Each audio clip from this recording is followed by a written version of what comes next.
and welcome to Sister Peas with me, Khizra Munir, and my guest today is Mashaell Noman, who is, like I mentioned, I'm going to get all my cool girlfriends on this show, is someone I went to college with, but she's also someone whose work you will be familiar with. Mashaell is the CEO and founder of Circus Events. If you've seen pictures of amazing birthday parties, of amazing events, gorgeous detailed weddings, that is probably Mashaell's work. So I'm going to stop talking now and I'm going to ask Mashaell. First of all, thank you for coming on the show. Thank you for coming on the podcast. Thank you. I know you were very busy and it's very difficult to because you've got such a busy life and trying to get time out from you is a struggle. So I'm very thankful for that. Okay, Mashaell, I'm going to jump right into it. Yeah. How did a communication designer, because she's done the same thing I've done, how did a communication designer get into event planning? How does that journey? So I started off like a typical graduate who goes to an advertising agency. Yeah. So I did that for a few months and I was just looking around and, I came across this akhbar mein ishtihar for a marketing executive in a... Can I take names of Absolutely. places? Okay. So Dawn had put out this ad for a marketing executive for some events. I don't know why, but I just thought I'd just apply for it. So I sent in my CV and then the very next day I got a call saying that you need to come and see the general manager marketing. And I went in and we had a very nice informal interview and I got selected for that. And I had no idea what I was getting into because they didn't explain much. I was just excited that I was joining a bigger name. So, just a young grad who's very excited to, something good to put on my resume. And that's a perfect age to be experimenting. Yeah. Because, that age is you're full on energy and you have very high ambitions. So that was a good starting point for me. I started off with commercial events.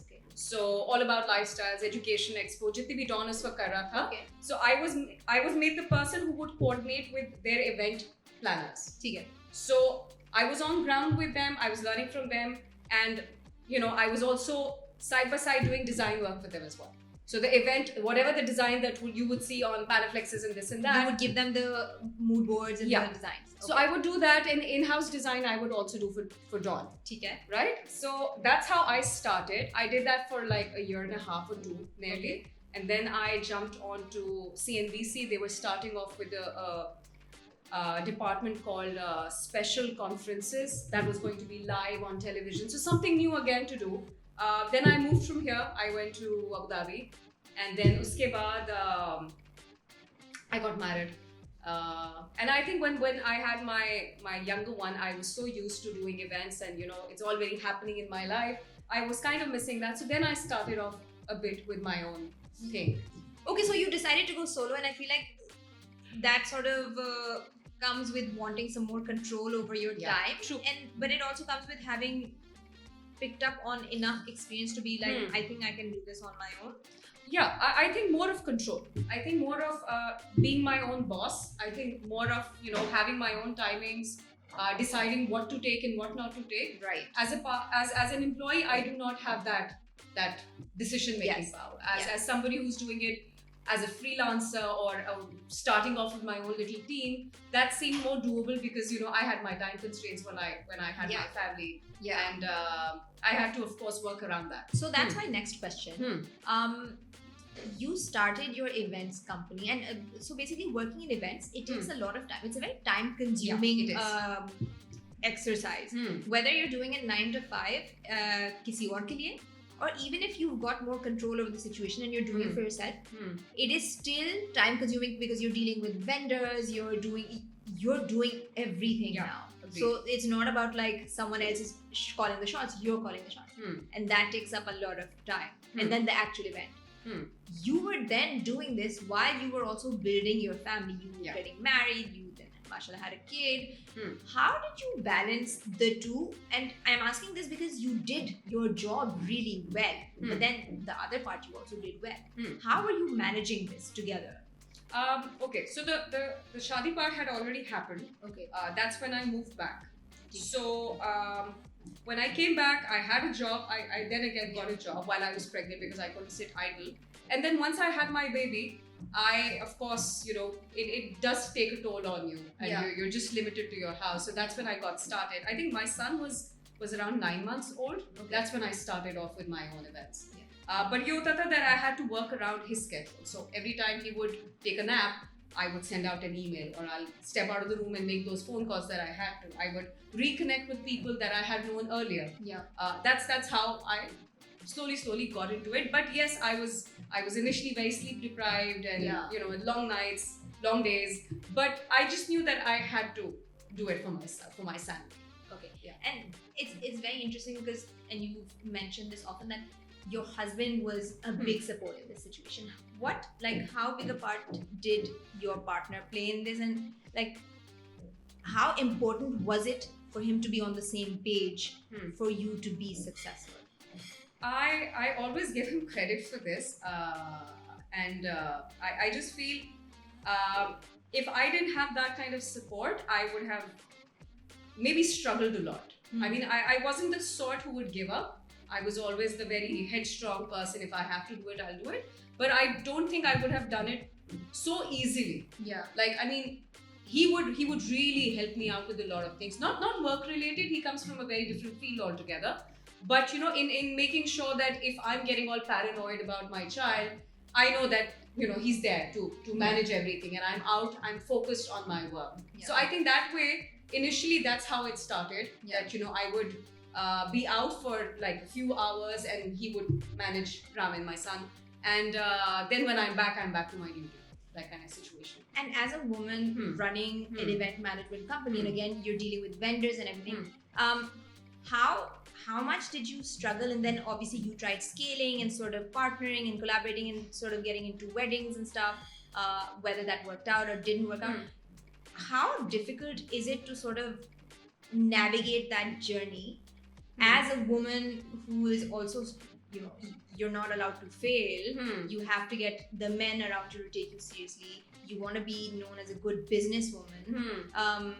How did you navigate these things? Because I know you did go into a partnership, and that sort of didn't work out. Yeah.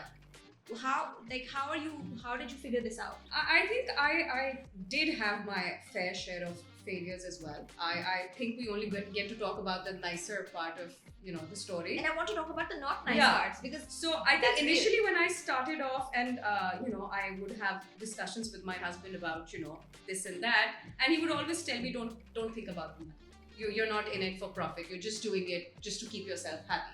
So I think that's how I started. I did not make any profit initially. I mean, I would just be breaking even at times, putting money out of my pocket, just because I had this certain look in my mind. The client is not convinced enough. And initially how people tell you, it's more like a favor that they're doing you by giving you work, and you get really frustrated with that. So, but alhamdulillah, I had a few very lovely clients initially who gave me that boost. And I think also because I look younger than my age, and being a girl on board, I was never taken seriously initially. But I think with time I had my style of working, and that relationship did develop with my vendors, where they would understand that I'm just not there just to scream and make them feel small. I'm just there to get my job done. And I think it took some time. It did. But I've seen you working now, and there is this layer of respect that goes. And I mean, I got Mashaell to do an event for me, and it was not the kind of grand event that Mashaell usually does. But I was like, Mashaell, please do this. And she's like, can you tell me what you'd like and what kind of aesthetic you're looking at? I was like, I don't know anything. You are my friend. You know me. I trust you blindly. This is my budget. Do whatever you can. And Mashaell, you did an amazing job with that event. With the limited budget that I gave you, because I was like, Mashaell, isse zyada paise mere paas nahi hai. But nobody would look at that event and know. And then I saw you dealing with the vendors. You showed up. Everybody respected you, but you were also speaking to everyone with respect. Everyone was a stakeholder and a partner, as opposed to someone who works for you. Yeah. And so, how much does that matter? It matters a lot. Khizra, I'll tell you one thing. Something that probably has been taught to me by my mother. That you give respect, and that's how it works. You need to be nice to them. You need to make them feel that I feel for you. And it's a tough job. I think I stand there and call the shots. I tell them yes, kalo. It's not easy. It's not easy work. Yeah. It takes a lot of hard work. So I think there are many a times people have seen me at venues moving furniture with the staff myself, because see, I need to be a part of the team and not the boss. I don't play the boss. Yes, of course, I'm the decision maker at the end of the day, but it matters to me and it matters to them that I'm with them. As part of the team, not just sitting under an umbrella and telling them this needs to be done. No, it's my job as well. So I think that is something that I've established since the very beginning. I started working. Yeah. I'm a part of it. I'm not somebody who's just gonna be calling the shots or giving calls. No, and I've seen it. I need to be there. Okay. So very recently you celebrated your 40th birthday, and it was a beautiful birthday because Mashaell planned every detail of that party, and then everyone else sort of got on board, and it was we all got a chance to dress up. It was like attending something that obviously came out of Mashaell's head for herself, and it was perfect. So at the birthday, you gave a speech. Yeah. And Mashaell, if you know her, and I'm just telling you, is as much as her work is represented everywhere, and as much as she is there for her fans, she's a very private person. So this was the first time that you actually spoke to people about your life, and you revealed something that was not a secret, but you had never spoken about it before. You spoke about, you thanked everyone in your family, and you thanked your husband, and then you spoke about how you are raising this amazing young man, and he also is on the spectrum. And I don't want to speak too much about it. I want you to speak about it. How did you know Ramin? Ramin is her son's name, and he is a delightful young man. Very expressive and very enthusiastic about every experience he gets into. How did you know Ramin had ASD? Okay, so when he was very young, since I was very involved with kids in my family, as he was growing up, I think after the first year, after his first birthday, I started seeing certain signs that made me a little uncomfortable. And can I just ask, उस age में तो generally बच्चे उनकी vocabulary नहीं होती, they're generally like उस तरह के. Just for example, वो अपने नाम पे मुड़ के नहीं देखता था, ठीक है? वो socialize नहीं करता था, वो अपनी चीजों में, he would like to be in his own world. When he was very young, when he was 5-6 months old, there was some sort of an interaction, right? Then I saw him kind of, moving away from everything and having his own little space.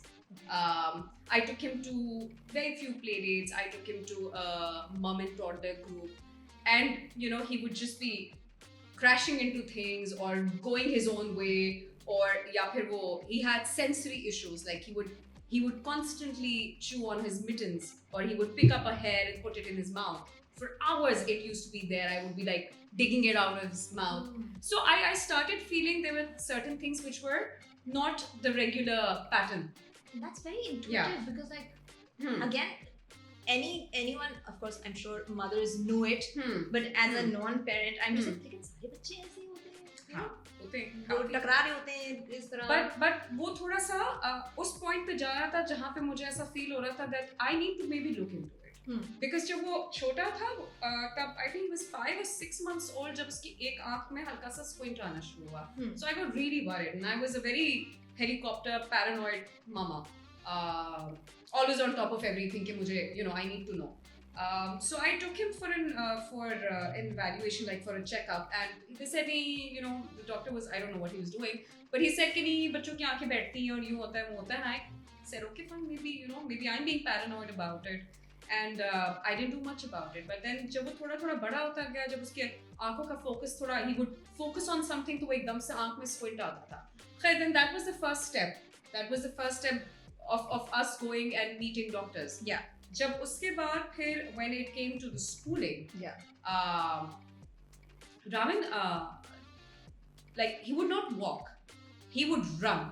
Yeah. Like जब उसने crawl नहीं किया, he didn't crawl. He just went straight to running. So I mean, I could not sit when he was around. I had to be on my toes because he would just go bam, crash into things, and there was no instruction following. So there were a lot of there were a lot of signs that could tell me that there is something that I need to look into. There is something that needs to be looked into, in the sense that I need some sort of, I don't know what's happening. I mean, I was kind of clueless. And how did you know who to reach out to? Because these are things people don't share publicly, and there's no like support groups. I mean, I'm sure there are on social media, but again, you have to ask around. You have to sort of find the right people who will tell you about these support groups. How did you know? I'll tell you what, इतना आसानी से मैं नहीं किसी conclusion पे पहुंची थी.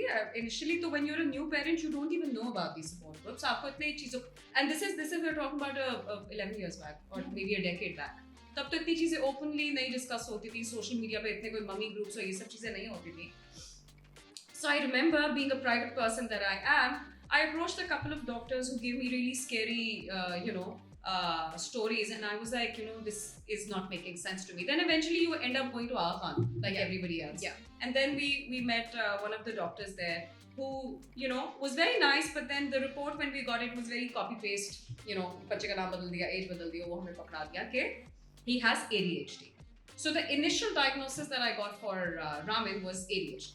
Okay. Because वो hyper था. So, and I was like, no, there is something more to it. I mean, he is hyper, but then there are a lot of other things which, when I started reading up on ADHD, I just felt there was something that they were not able to spot. They're not putting their finger on it. Then I went to another doctor at Khan after a few months. But meanwhile, जब हम पहले doctor से मिले, we started off with therapies. So they said because speech में delay था, 2 साल पे बच्चे बोलना शुरू करते हैं. रामन ने कुछ नहीं बोला था, and he didn't even have an interest of talking. होता ना, एक बच्चा बात करने की he was into his own things. हमने speech start किया. That was a rocky journey. And फिर हमने OT. I started off immediately. Then again, finding the right people. What is OT? Occupational therapy. Okay. That's for your sensory needs and hand-eye coordination, इस तरह की चीजें. I went to a lot of people. I think fast forward हमेशा हो जाता है, and I come to the part where things started getting better. But initially, though, it was quite a struggle. How long did all this take? Until starting from your hunt to find out? I think we started at the age of 2, and I think till the age of 6. He's not diagnosed. No. He was diagnosed with ASD by the age of, I think, 9.5, 10. Yeah. Really? Yeah. Because what happened was, जो हमें second हमने opinion लिया when he was 2.5, उसमें they wrote comorbidity, which is both ASD and ADHD. So there was like a overlap. Okay. ठीक है. अब of course ADHD तो people say okay, ADHD hyper है बच्चा, ठीक है, that's still considered to be okay. ASD is like a chamat in your face, right? It's considered Socially. like that. हाँ, it's a social taboo. आप autism का word use करते हैं और सामने वाला यूं हो जाता है, अच्छा बेचारा, this that. So ये सारे expressions आ जाते हैं. So we ourselves were not able to register कि how come he has autism and how come. So I think that whole process, but मुझे इतना पता था कि whatever it is, whatever the label would be, this is our way forward, that we have to go for these therapies. I started connecting with mothers who were in the same boat as me. I mean, वो अल्लाह का तरीका है how I came across these mamas, but I mean, I wouldn't reach out to people. You knowing me, yeah. I'm not much of a person who says, please come and help me. Yes. But I think one after the other, एक मिला, फिर उससे मैं एक और से connect हुई, फिर किसी का सुनने में आया, तो slowly I became a part of this group. That's almost 10-12 mamas of kids, with different with a lot of differences, but at different ages. Right. So that really worked out for us, but it took a lot of time. It took a lot of time for us to find the right people. And what, like emotionally, what was that journey? Because when you spoke at your birthday, you did speak about how like there was so much internalizing about like ये मेरे साथ है. And because socially we are taught कि आप में कुछ मसला था, तो आपके बच्चे को ये. मुझे ऐसी चीजें बहुत सारी बोली भी गई. Not that I want to ever think about these things. A lot of people would say randomly, because मैंने काम भी साथ साथ शुरू किया तो तुम इस पे ज़्यादा फोकस नहीं कर पा रही हो तो तभी ये इस तरह की चीज़ें हो रही हैं कि how a mother is just supposed to be a mother and forget that she was anything else besides that. वो वाली शुरू में काफ़ी सारे comments थे funny किस्म के which I never go back to. But it was very emotionally devastating. I remember मुझे हमेशा से throughout my life I had anxiety issues, but I think I reached that peak when Ramin was first when he got his glasses, because मैं तो उसको modeling के लिए लेके जाती हूँ. Such a cute माशाल्लाह से baby. He's really cute and so smiley. I mean, when he was a baby, I remember getting him getting a portfolio done for him, and उसके बाद things just took a U-turn. And I remember मैं बहुत ज़्यादा I was forcing the doctor like this person के पास कुछ भी हो जाए कि ऐसा squint आप surgery से हटा दें, इसको glasses ना पहनने पड़े, because glasses बच्चा गिरता है 10 चीजें होती हैं. I was very scared of that, but then of course glasses और वो भी मोटे इसको glasses लगे उसका. And I think it was emotionally shattering, and the fact that I was a very closed person, I did not want to share my emotions with anyone, family, friends, whatever. I didn't want to talk about it. It was like a shutdown, and it did affect my mental health. I remember collapsing really badly, and in fact, मुझे घर में after one episode, and I had these very weird fits, and my husband rushed me to the hospital. And वहाँ के elevator में I had my second panic attack. And then I met the doctor. They did a few brain scans and things like that. And then उसके बाद they put me on medication, which I honestly my system couldn't handle, because I'm not a medicine person.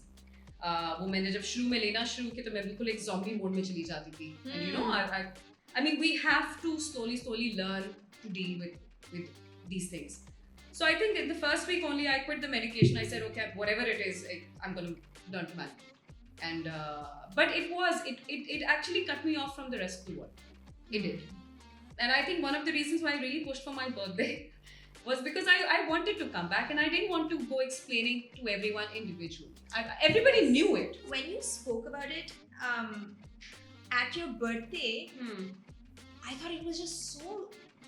It was like this weight was coming off you, because it's not like you had been living with a secret, but I think you were living with the fact that everybody wants to hear it from me. That this is not a secret. There's nothing wrong, and this is me talking about it.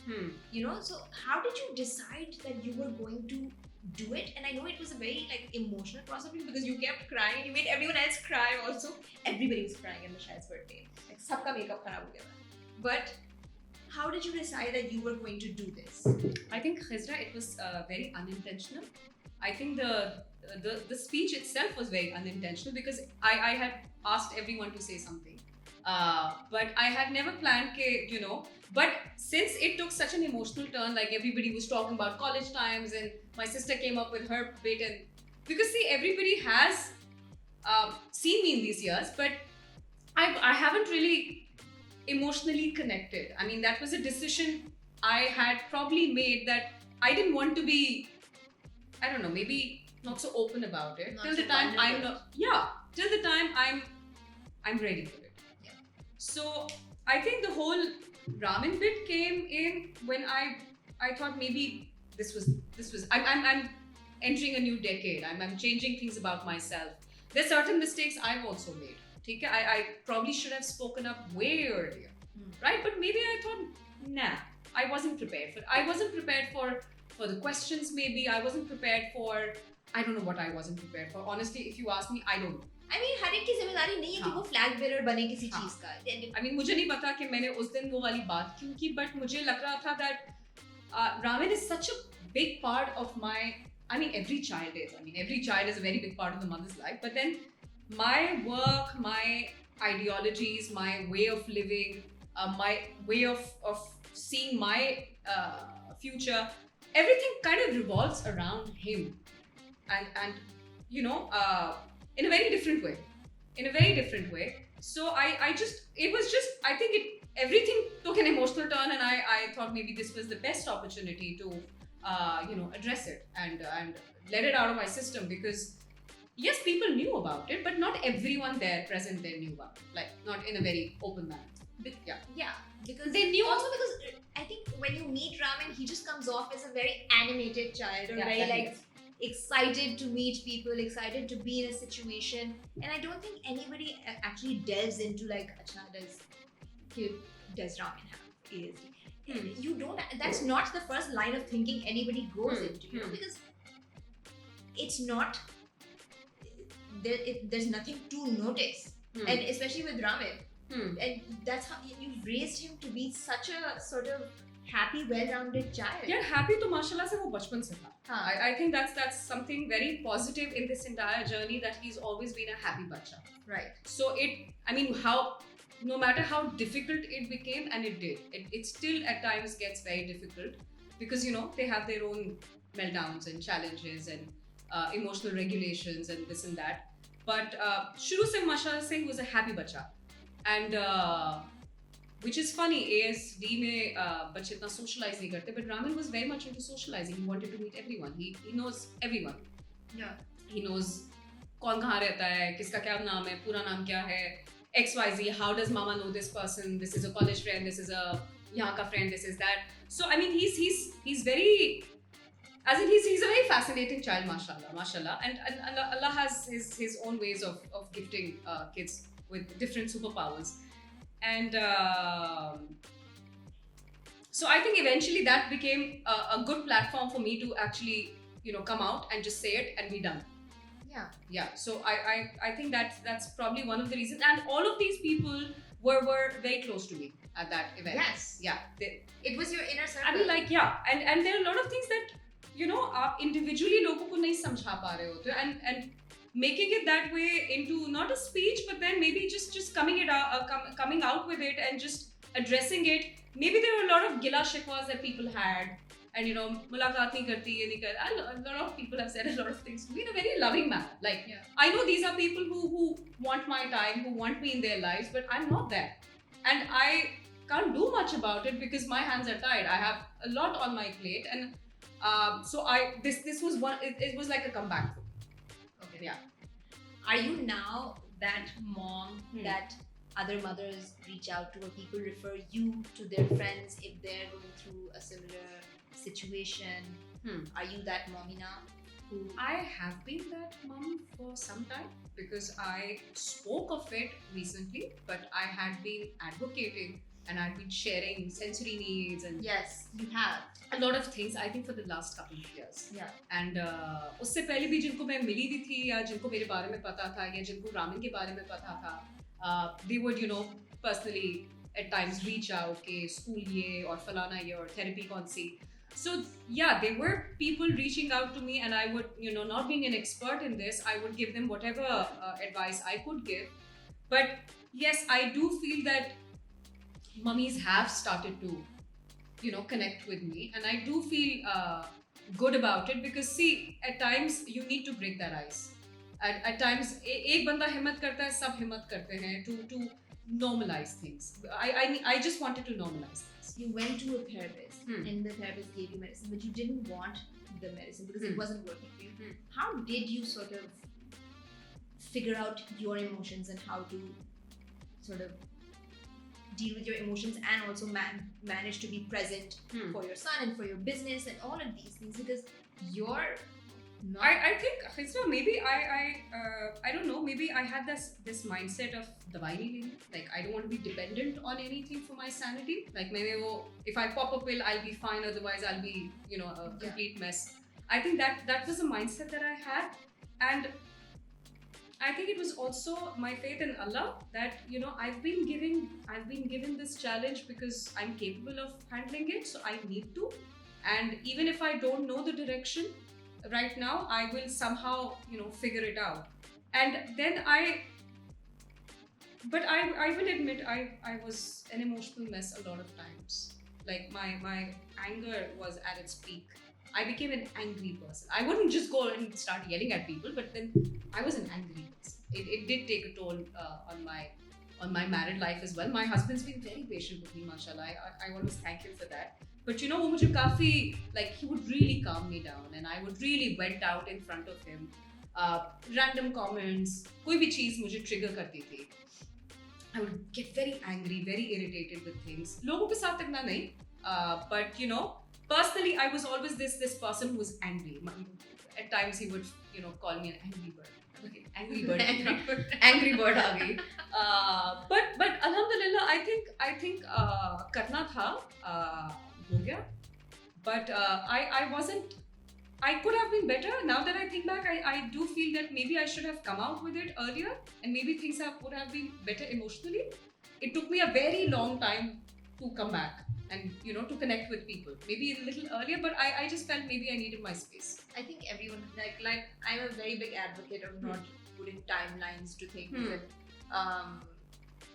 And, I don't think you need to think about that. I should have come out. Like I said, it's not your responsibility to be a flag bearer for something. It was your struggle. You were dealing with it. You weren't. तुम्हारी जिम्मेदारी नहीं है. I do, but I do feel at times that there were certain friendships and there were certain connections that I just could not do much about it. I mean, there's certain relationships that are very important to you, but you're not fair to them. Like, I wasn't there for a friend who lost her father. I wasn't there for somebody who was moving away, so I wasn't giving her enough time because I wouldn't talk about my own struggle, right? I wouldn't call up that person and say, oh, this is the reason why I'm not.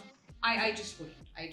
I would just shut myself up, and I would not connect. I think that's where probably I went wrong. I feel now, but otherwise, I think I needed my time. I needed my time to heal and to feel that yes, okay, it's all right. And you're you. Yeah. A fun question. Yeah. So there's this incident I remember from our college days.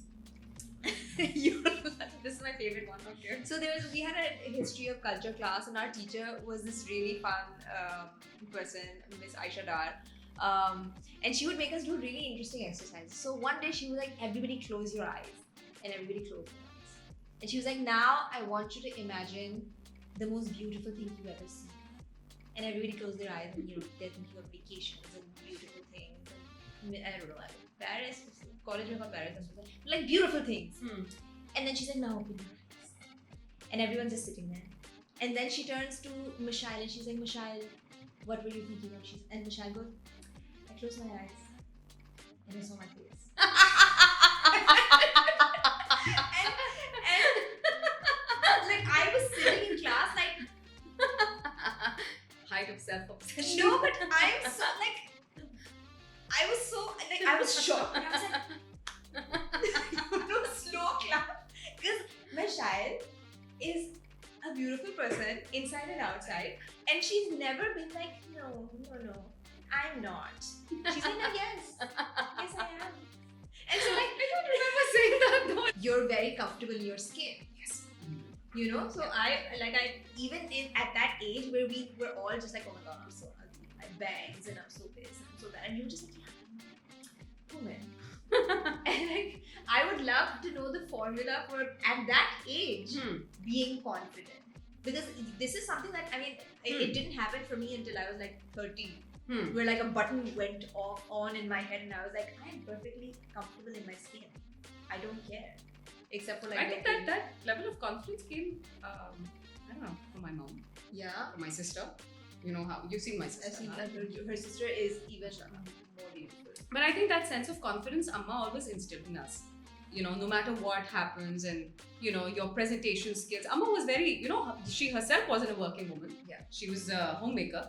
But she really focused on the two of us. And then my sister became my mentor. And she still is. So I think I'll give credit to Hassa for that, for instilling a lot of confidence in me. And she's very fond of herself, mashallah. And I've taken a bit of her. So I think that confidence part comes from my mom and my siblings. Like positive affirmations and always. Not like I remember Amma would always, whenever we were in a tricky situation, bachpan mein ya bade hote hue bhi, Amma would always say one thing: there is a problem. There are two ways of doing it. Tum has ke karo ya tum ro ke karo. So that's your choice. And मैं of course रो के करना चाहती थी, but then my sister would give me a spank and say, no, we need to do it positively. So Hassa is also she's also very positive. Being the older sister, she's always looked after me, and she would call me every morning and say, so what's happening? वो जो chirpy वाली एक आवाज नहीं होती Yeah. है वो, she would always give me a call and say, so how are you doing? What's happening? This that, and you know that. Then I think we've been raised in a very positive But way. also like being popular pretty girls without being the stereotypical like snooty, snobby, we are better than you kind of like persona. That self क्या कहते हैं? You know, what is that? English खत्म हो गई मेरी. What? Like being full of yourself. That element didn't, like, even when you were saying I am the most beautiful thing I have ever seen, it wasn't like I'm better than all of you. It was a very like, this is my personal observation. I am the most beautiful thing I've seen.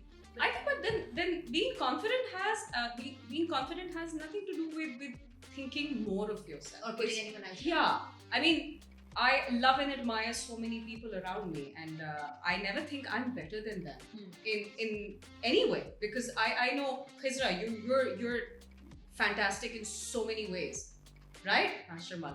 I know I have certain strengths, right? I have my weaknesses too. Yeah. Wasn't very loud.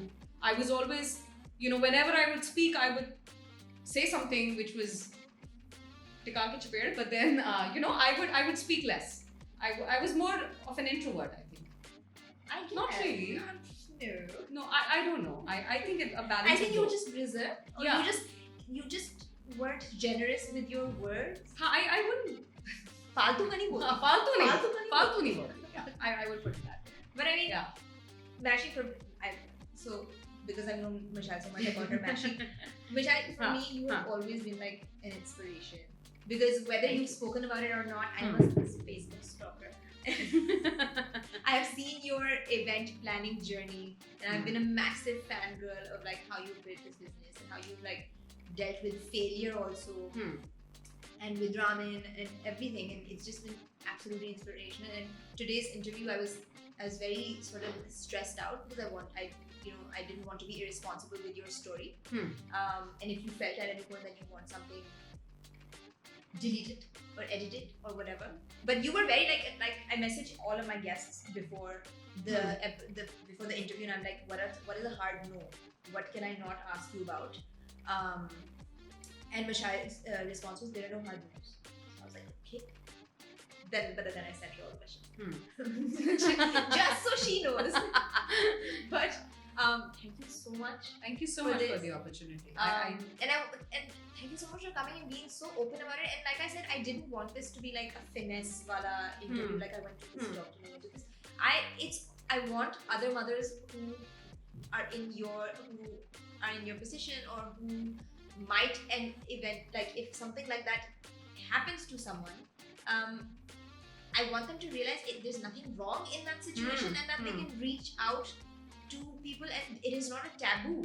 It's not. I feel like socially, I hope we've come far enough to be able to have these conversations with our friends, with our peers. Yeah. And for someone to be like, I know someone who is well informed on this issue.